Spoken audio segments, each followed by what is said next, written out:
the series and watch it. There's a lot more dynamic in the live action than there is that you'll find in the anime. There's a lot more similarities to the manga.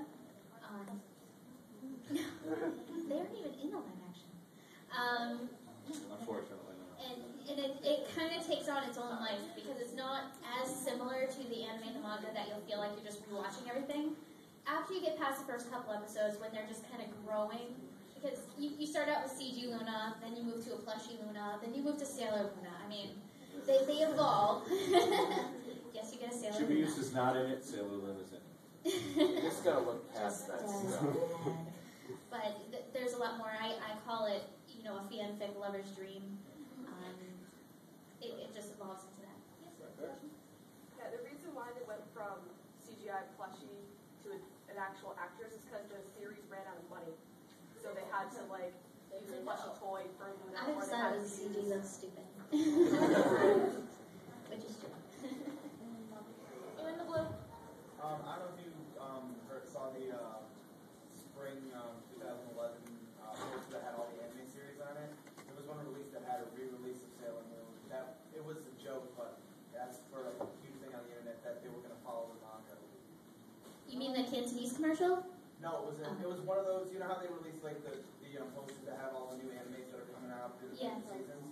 There was one that said Sailor Moon on it, and it was going to be the manga version. No, I haven't heard that. I know recently it was re-released in China.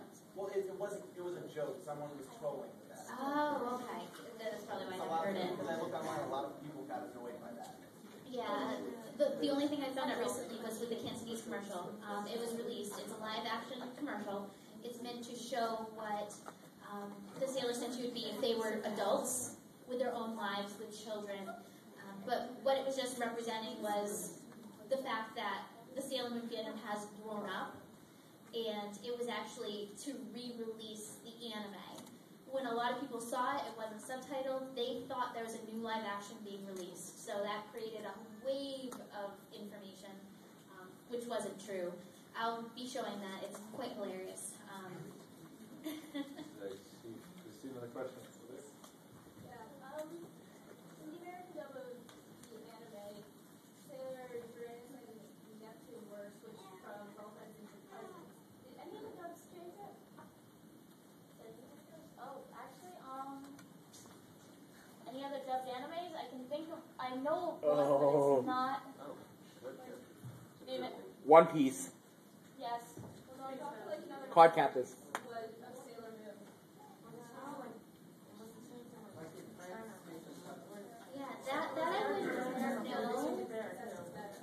And that's they also didn't release the other half of Sailor Moon because of the switch from boy to girl to boy for the Sailor Stars or whatever. There's a lot of censorship. The Hispanic Sailor Moon, they're girlfriends. Okay, so we know the Hispanic cartoon is the same. they're girlfriends. But I wouldn't know if any of the others. I haven't watched any other version. I bet that's out there. I bet that's Google.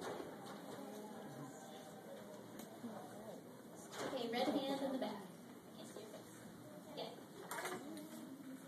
Are the Sailor Stars boys or girls? They're both. Well, in the anime, they're both. They're boys when they're untransformed, and they're girls when they're transformed. In the manga, they're girls. They just pretend to be girls.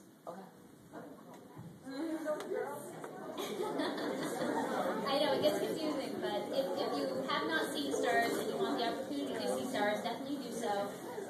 It's an amazing season. Even though it seriously lacks Mamoru, it's an amazing series, or season, I should say. Everyone should watch it. I think I even have some clips floating around in here. Purple hair. Yes.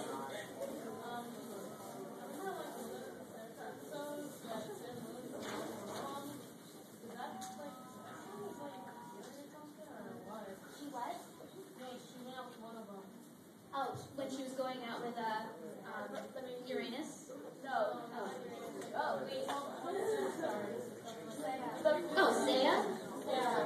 Well, she technically wasn't dating Seiya ever in the series. He was in love with her. She was friendly with him.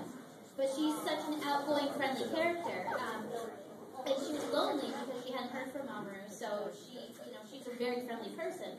There's the date episode, but when he tried to get close to her, she's like, "What are you doing?" Yeah, I mean, anytime he would try to advance the relationship, she would back away. She was just, she did love him in her own way, but it wasn't the way she loved Mamoru. So, she was just so nice. She just couldn't say no. Yellow, yes.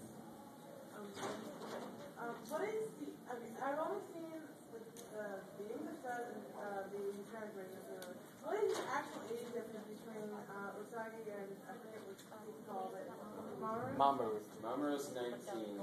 In the first season, Mamoru's 19. Usagi's 14. I never actually knew that. Some people say Mamoru's 25. He's in college, he's in middle school. The thing is it's difficult because when you say middle school, college, it's like, oh my god, age difference. But the schooling system in Japan is very, very different. I mean, the high school is 3 years. Your middle school, you're 14 years old. Your last year of middle school, you're in college by 19. It's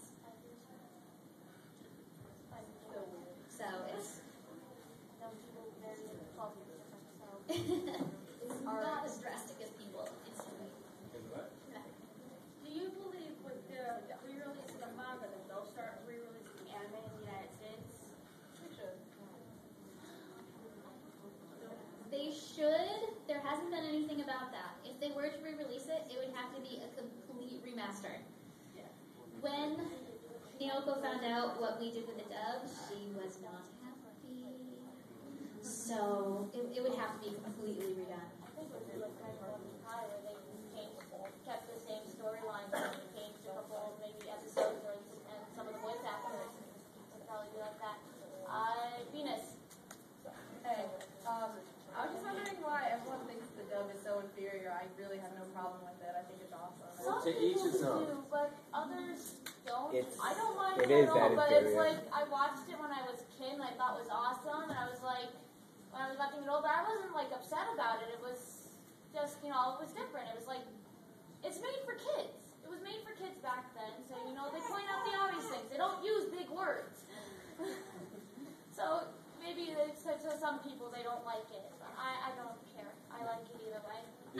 I liked the voices in the first season, but as it progressed, Sailor Moon sounded like this, and it drove me absolutely bonkers. The change in voice actors didn't work. I mean, the thing is, as dubs go, and at the time as dubs go, it was very well done. It's just you sometimes say, okay, at the time it's like great, but then once you learn about how it went in Japan and how the story went and key facts and issues that went on, it's like you're saying, well, it's almost like you're missing part of the story because of the way the dub was. And I heartily approve the dub, and I think the voice actors did a very, very good job. It's like they even know what they did. I mean, they did their best, but it's just like, you're still saying, but what about this? And we have a dub version that has no stars attached to it, and there's all sorts of things going on there. So it's sort of like, it's not like the dub was awful, it's just like we're saying, we really need them to do it right. So. Now, while we're talking about this, and we're going to keep on the dub here, because I got the dub title project. How many people are familiar with the dub title project? Well, the question is whether you're familiar. I'll explain it. The dub title